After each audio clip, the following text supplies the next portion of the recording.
Hello, everyone. We have with us veteran human rights activist and lawyer Sara Hossain. She has extensive experience working with different communities and countries cross collaboration.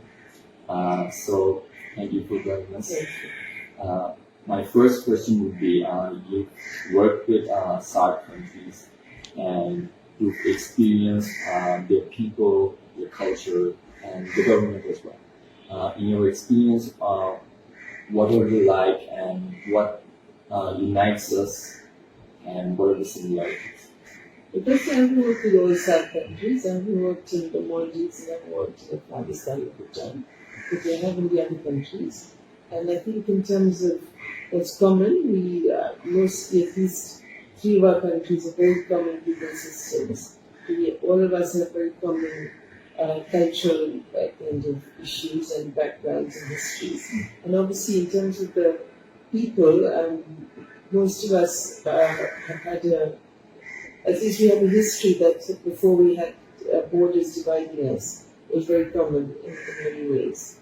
And if we talk about the current times, then we are, most of our countries facing very common struggles, whether it's in terms of social issues or political issues or in terms of trying to strengthen democracy, for example, or facing challenges in terms of the rule of law. And of course now, as we're speaking in the very heavy rains in Bangladesh, we also have very common concerns in terms of the climate and changes that's causing in our society. So we have like common goals and barriers. So what are the actual ways to overcome these barriers? How should we work towards? I think one issue that we face in all our countries is a lot of division between communities and communal divisions. One way we've talked, and I think we've worked a lot in the past, is like trying to be concerned about trying to, from different organizations, trying to challenge communal activity or communal speech or efforts to create division in the society. And now more than ever, it's very important to work on these issues, but also in our own countries as well as across our borders. And in our own countries, I think we're increasingly seeing that we've always thought that I can speak in Bangladesh, for example, and worked on issues of communalism. We've always tried to look at what is happening in terms of minority rights. But we haven't really looked so much at how even within the majority community there's been a lot of marginalization, including of maybe people who are of the majority faith but that's very poor or different views from majority who face a lot of exclusion. So I think it's also a time when we have to re-examine the ways in which we worked around combating communalism and looking at issues of inclusion, re-examine our own practices and histories, and also look at where there is rising communalism and division within the region.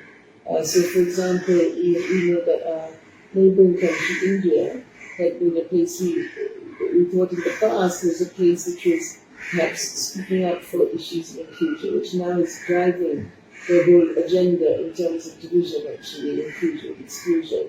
And we're seeing how religious identity is being used to reframe even citizenship. And that is having an effect right across the region as well. So I think that those are kind of new challenges for us to work on now. And doing that is one way for us to try to think about how we build a kind of common agenda, common values across our borders. So, keeping all these challenges into account, what would an ideal South Asia look like in your view? An ideal South Asia would look very, very different from what we have, but I think it's difficult for us to imagine an ideal South Asia right now because given the developments of many years in our region, which have been more about treating division, it's harder for us to even think about that. What we can really imagine at the moment or hope for is that we have a greater amount of connection and connectivity, and that we are able to exchange views, and learn more about our own counterparts in different regions, make those kinds of friendships, relationships, professional and personal come alive, and also that we can be more aware of the kind of situation that is happening in different countries, maybe reflecting those in our own, which are preventing a sort of ideal South Asia, one where people we could talk about ideas like equality and inclusion and all of that. But I think right now we have to face the reality that we're very far from that, and that there are very communal, very divisive forces, majoritarian forces in different countries that are working against that kind of idea. And that's really what we have to see, how we can stand against it and make a difference. Thank you so much.